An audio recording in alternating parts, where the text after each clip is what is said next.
Welcome everybody, Sterling Ridge, episode 3 of our podcast, Sterling Ridge Orthopaedics and Sports Medicine. I'm Mark Atnep, our Director of Marketing, and I'm here with Dr. Bill Hayes. Hi guys. And today we got an interesting story. We got the story of Sterling Ridge. And so putting this in perspective to you, we all know doctors as doctors. The Woodlands is a unique place where you actually get to meet doctors out in public and get to know them, as opposed to most of us who, when we grew up, you might have known one doctor and it was the one you went to, or your dentist, and that was it. And that may have been the relationship you had with them. But the Woodlands is unique because there is such a large medical practice presence that's here. And so I want to sit down with you and talk to you about what was it? How did you start Sterling Ridge? What drove you to start Sterling Ridge, and the uniqueness of starting a business? Because that took you from the world of being a doctor to being an entrepreneur. Yes, exactly. And I'm sure there was a lot of learning curve that you had to go through. Oh yeah, and so going back, we moved. You and I were just chatting before this that I moved. It's gonna be my wife and I moved with our kids, and one was alive in 1997. And Woodlands, right around there, was about 30,000 people. And you moved, you said 2002? Yeah. And so Sterling Ridge was formed in 2005. So Sterling Ridge has been an integral part of both my son was born here, my daughter was born in New Mexico, but both of them were little when 9 and 6, when we decided to change direction, if you will. And so I was in another practice and busy, but something was missing. And so I started really thinking and dreaming about doing things the way that I think should be right, about how the person experience when they see a doctor is. I want the person to feel valued. I want them to feel like their time is important. They're not a number. All those things were in my head for a year or two. And finally my wife and I were having a discussion, and we talked about it. Change is scary. It's scary in business. I had a good thing going, but it wasn't a great thing. And I just said, something's missing. And she said, then you go, boy, let's do it. And my hat's off to her. And we've been married 33 years. And this was a scary time with 2 little kids, and, to jump. And, being an entrepreneur it was a new thing, right? I always thought I could do it. And then all of a sudden you're doing it, right? So one of my favorite comments is I have a vision, but if you don't have action, you don't have anything. It's a dream. So the quote was vision without action is a dream, and the Japanese proverb on that is vision without action is a daydream, and the converse, action without vision is a nightmare. So luckily one of my strengths is I had vision, but also being an orthopod, I'm a can-do kind of guy. Let's just get it done, and I'm going to make mistakes, but I'm going to do something. And so that's what happened.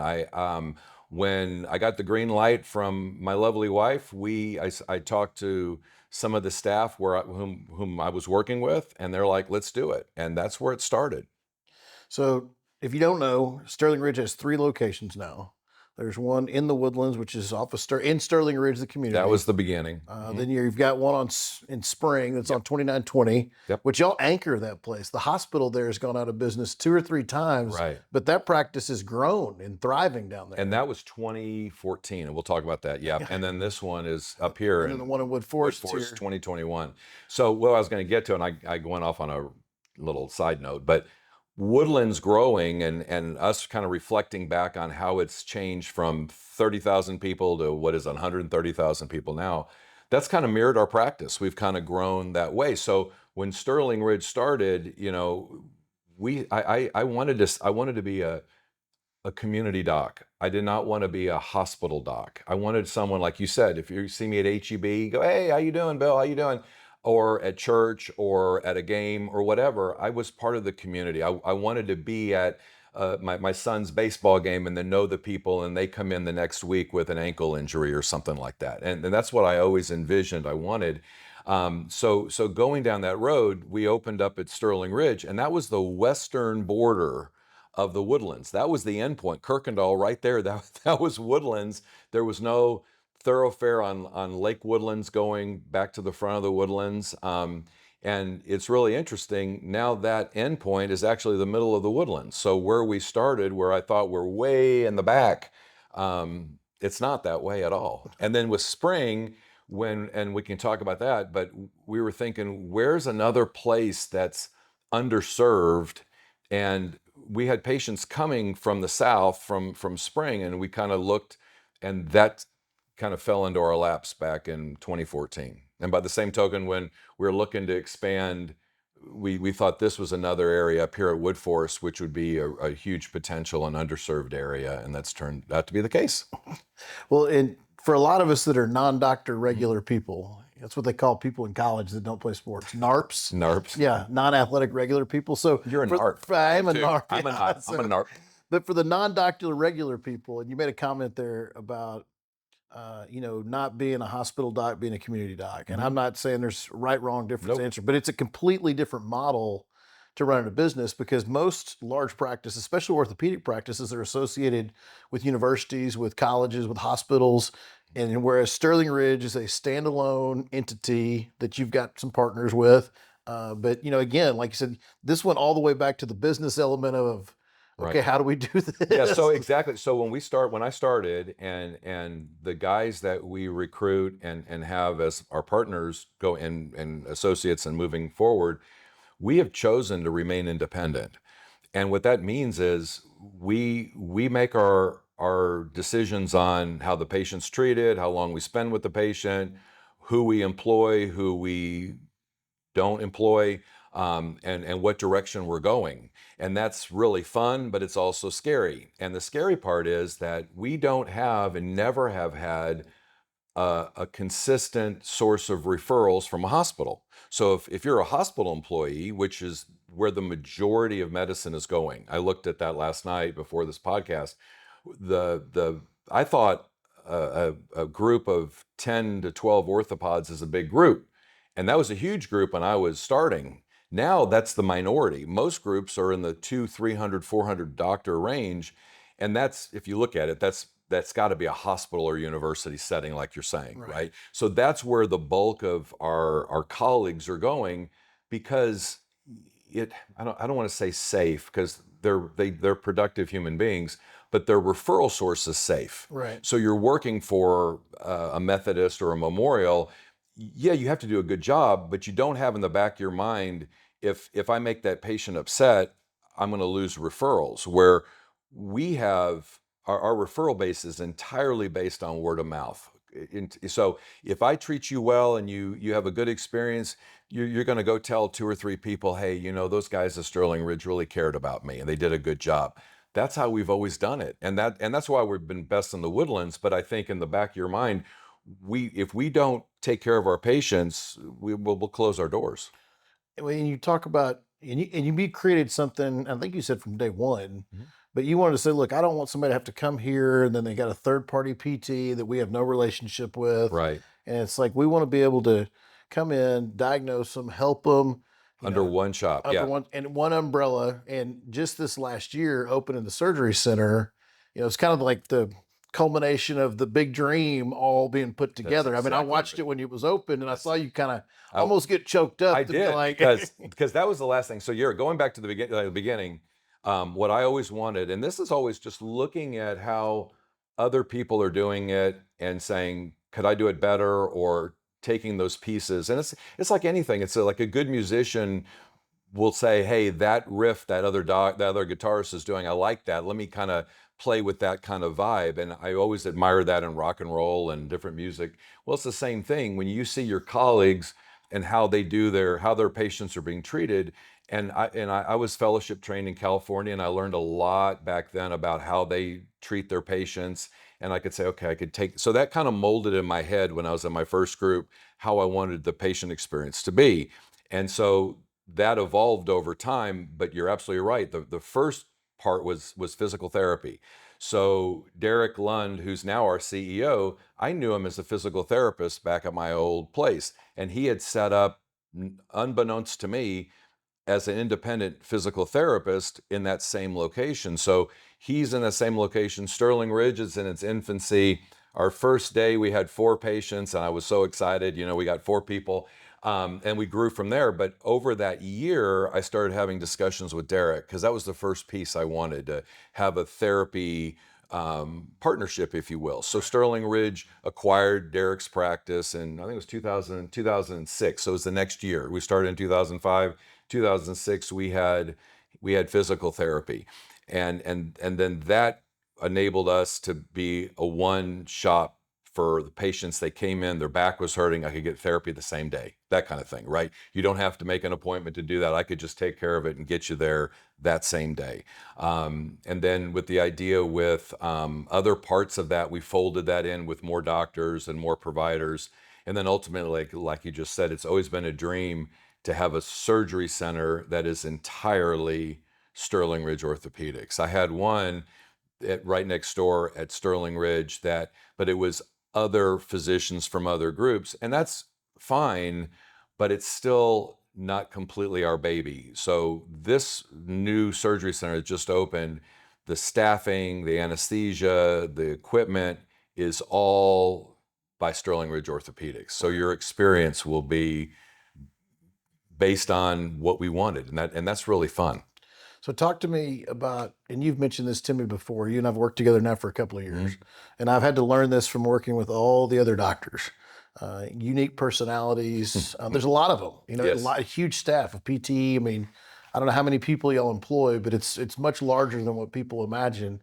But the patient experience from one location to the next, one doctor to the next, it's very, very similar. And so is that something where you've just have found the right people, or have you found people that when they understand the patient experience you're trying to create, they're like, oh wow, this is It's what I want to absolutely be part of? That's a great question. Yeah, so I think that the people in our history, if you look at physicians that are no longer with this organization or physical therapists that have moved on, they had a different had a different opinion on the patient experience. So we're really clear on the front end that we're very, very patient centered, patient driven, and a lot of people say that, but it really is important. And like I've been a patient, I had a total knee at December. You've had your artificial joint, and it means the world when a therapist actually seems like they care, and they do care. Our people really do care, and then so me being a patient, I could listen and spy and get see if the experience is still good. So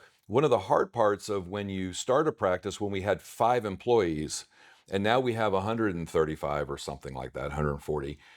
The difference is it's hard to maintain that same mission statement where we're here for the patient. So a lot of that is now my role is now managing partner. So I'm not in to everybody's business, but I certainly try when we meet with our different staff members to stress the things that are important, and hopefully our leaders can instill that to their teams. And it's been pretty successful doing that. But that's what we're trying to do. And on the physician side, all my guys that are here now absolutely buy into that mission statement. I love them to death, and one of the things that separates us, I think, is we actually all get along. So we're a whole host of different personalities, like you said. We're all strong-willed. Orthopedic surgeons tend to be very action-driven. We have our egos are definitely up there. But I think if we focus on that we all care about each other in our meetings. When we have meetings, we disagree. It's not a yes group, but we respect each other that when we when we vote on whatever direction we're going to go, then when we leave the room, we're unified behind that decision. And that I think separates us from a lot of places, especially where I was from. Yeah, because you guys not only have to lead the direction, but then you're also the oversight, because there isn't a managing factor from a No. hospital that's setting rules and precedents, and so Yes, that's an exactly right. interesting role. And it is. And then when things, so what I love about this is we're nimble. So we can see when things, like we had a pharmacy, and the pharmacy was great. We had, like, it was my idea years ago to let's just deliver the medicines to pre-op patients and do that. And it became really cool to have we had little cars that they had Sterling Ridge wraps. So we had some semi-retired people that were our drivers, and they're wonderful people. And it was really, really good for a long time, meaning we're breaking even, but it was a good way to be, that set us apart. People are like, wow, Sterling Ridge is really cool. Well, then insurances change and you have to be nimble with that. And they stop paying for it, or they have contracts with the bigger companies, and we got squeezed out. So we had to be cognizant of, in our meetings, going, well, wait a minute, what's this red line item here? We need to. So it was painful to say, it needs to go away, but it went away. We couldn't do that anymore. And then just don't dwell on it, just make the decision and move on. And Right. essentially did that.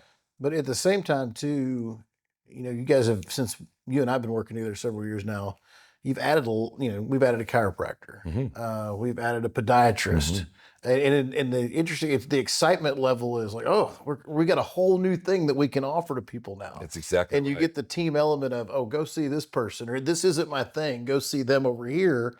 And if I've learned with working with other medical practices and being around them, that's not the most common thing to Not at all. And it's really even funny. within the practice sometimes. Correct. So it's really cool. Like you said with Logan, our chiropractor, if you would have told me 15 years ago we're gonna have a chiropractor, I would have looked at you like you had a third eye. But that's how we change. And what I love about this organization, and what I guess what one of my strengths is, I try to be really open-minded and not fixated. When I hear from, we're interviewing people, I've always done it this way. Well, come on, our taste buds change every 7 years. Our ideas we can change and go, wait a minute, maybe that's a good idea. And when we brought Logan in, and it's a testament to our therapist too, because we thought it was going to be like a cat and a dog or something. And if you look at him now, it's really interesting and cool to see the chiropractor and the therapist working side by side, referring patients back and forth, because they both have different strengths. Right. And by the same token, when you bring in like Dr. Jones, who is a podiatry background, but he did orthopedic trauma, he does ankle replacements. And he's one of the only people in Houston that I know that does ankle replacements. And he did a couple last week, and he's just so good at what he does. He just offers a whole new, part in our direction in our practice. And we get excited about that. And we have a lot of new ideas coming up too that are exciting. So that's on the medical side. Now on the business side, when you're stepping out, going out on your own, it's 5 people, you, your wife, a prayer, and a couple of people that trusted you. And here we are, 20 years later ish, right? Yes. 20 years, that's exactly almost 20 years later. Yes. Think about that. Oh, And we've, 135 employees, all kinds of different things. What have been some of the bigger challenges that you've encountered that, that through that is having to learn from that? oh my gosh. Many, many, many. So the first thing is just learning about the business of medicine, because you're right. What is this game of insurances, and how do you file that? So I've made some really good hires, and then we keep an eye on them. But I think the thing that really opened the door for us on a business side is when Derek kind of took the reins. Derek, started as the director of our rehab department, right? Right. And then, we didn't have HR or any of that. And so when we're growing, and that's what I said, our analogy, like our little group kind of started growing organically as patients started seeing us on the map. But we added Dr. Johnson. So Keith Johnson came in 2007. So we have Keith on board. We have Derek as our rehab manager, and then we start growing, and then we add Dr. Jackson and Dr. Flowers, so hand and joints, in 2012. And right then, Derek assumed the role of being our director, our CEO. And that really kind of launched us into, okay, where are we going to go from here? Are we going to stay in the Woodlands? And I jump. And so I'm grateful to my guys for saying, one of my favorite stories was with Keith, when we were looking at Spring. There's that big office at Spring, and I went down and looked at it, and instead of saying, well, why don't we divide it up and just take 4,000 square feet, I saw a big therapy department. I saw a pool that we could put in, because Woodlands, the zoning where we were, we couldn't put a pool, and I love the idea of pool therapy.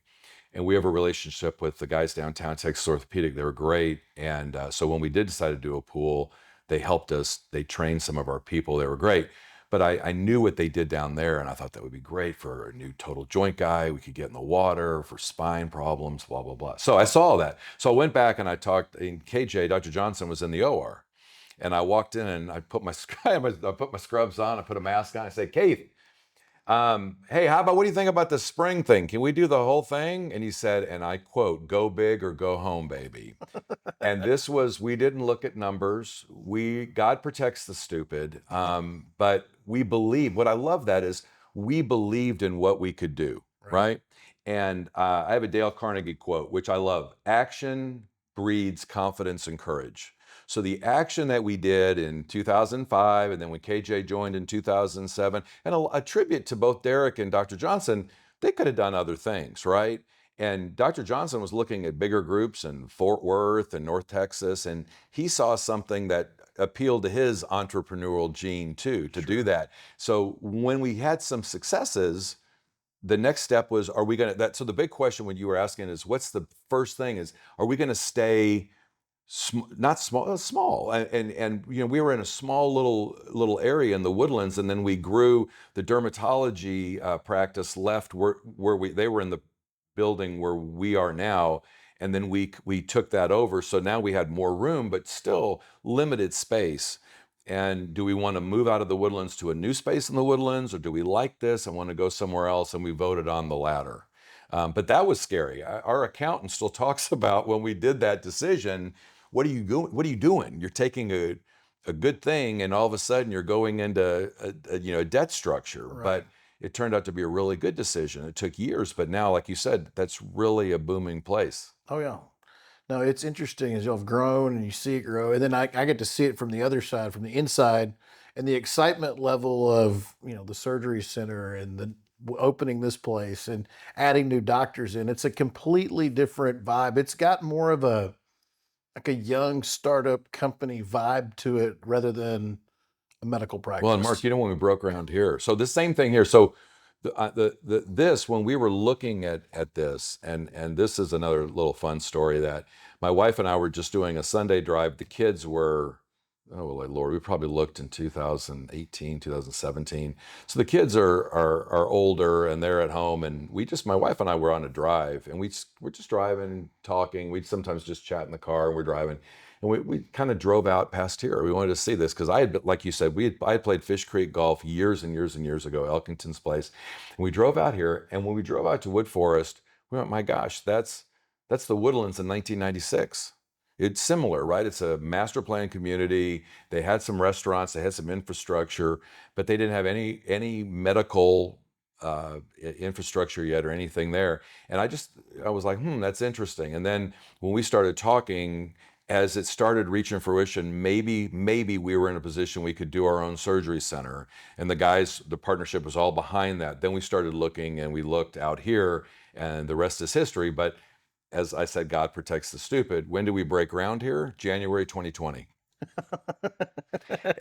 Yeah, and 2020. And so it's a tribute to the partnership. And I love these guys that we just, COVID hit and our revenue went to zero overnight. And then we said, okay, what do we need to do? And we had a plan and action and grew from that. And so this was a little delayed, but we opened the door. I asked Derek gave me the date. We opened in 2021 here, opened the clinic, and then the surgery center was a little bit slower, but it's up and running now in 2025. We opened in 2024. So how was coming out of COVID as running a medical practice? Did you ever in a million years think that you would see something like that as a doctor? No, because what it really, even in Texas, right? It went from everyone is out and about seeing a doc, and literally like overnight. I mean, do you remember when 9/11 happened? There were no airplane flights for like 4 days. That's kind of what I felt like. I'm like, oh my gosh, there's no one there. So then we started doing telemedicine, and then we put the plexiglass up and reassured everybody and had our masks and everything on. And then the patients were actually really good about coming back. It was just that immediate fear. I remember right when our revenue stream went to zero, what are we doing? We have staff to worry about. how are we going to manage this? What are we going to do? And it's a tribute to these guys. We locked arms and made a decision and went with it. It was scary though, there's no doubt. I can't even imagine. But I struggled through it with just a staff of 2 at the time because I was independent, and you're just trying to figure out, okay, how long is this going to last? What's going to the first Absolutely. week when you could go for a walk in the afternoon was kind of nice. And then after you watched Tiger King and had 17 margaritas, you were out of things to do at that point. Watch Tiger King. Yeah, so we've done that. But so looking at 2025, Mhm. you and I've talked. You've got many years left that you want to be part of the practice. willing. I feel like that you'll be here as long as they'll let you. Exactly. Kick me out. And but as far as growth plans from there, you just looking to just keep growing Sterling Ridge to get better and improve the services and things of that nature. So I think it's a great question. I think that the what we were trying to do, and I think we're there right now, and then but we're growing, right? But like what we always talk about, if you don't grow, you're dying. And in this business, right? We have to continue to grow. We have to increase ways to increase revenue because every year the cost of living goes up, da da da da, right? So with that in mind, how do we grow and what do you see? If you look at where we are, we have different generations of physicians. So what I'm trying to instill in some of my younger guys is, even though you're in your prime working years at say 45 to 55, you have to think 5 to 10 years ahead to mentor the next generation and grow that. So where the focus is for me right now is, for instance, we have a young total joint guy coming in September. And so having Dr. Flowers and Dr. Chin mentor him and let him develop his practice to grow it in a similar, they can do their, doctors can do the way that, they can steer their practice some, but let him know and mentor him, guide him so he doesn't maybe have to make the same mistakes in developing your practice with your patients, right? Well, by the same token, we've done that. KJ, Dr. Johnson and I, sports medicine trained. We brought in Dr. Chen and then Dr. Eilers, and now Dr. Reed, who's in his 30s. So what do we do next? Well, we like the foot and ankle. We have a gentleman, Dr. Jones, who's in his 30s. So the next challenge is for us, spine. We have a spine doctor, youngster coming next year, and a pain management. We're looking to bring a pain management doc in. And so then that's the role and then so the other avenue is, can we do allied health? Meaning, is there someone who is interested in orthobiologics to develop that for us? And there's all kinds of, we just hired a nurse practitioner who's really good with pain management and spine type things. Those are, what can you bring? Where are we weak? Or where can we develop it better? Maybe it's a better way to say that. And that's what my fun challenge is as practice manager or managing partner, excuse me. Oh, well, I tell you what, it's impressive. I've seen it from the outside, I've seen it from the inside. I've got to know a lot of the doctors as well as the folks that work here personally, and it's a different vibe. I mean, it really does have a feel of excitement like a startup company, not a doctor's office that's been running for 25 years. Well, thank you. Well, I think the thing is because I asked some people before we did this, I asked a PA who's been with me, Steve, since the very beginning. I asked Dr. Johnson, I asked Derek, I asked some of the newer people that, why are you here? What does something set us apart?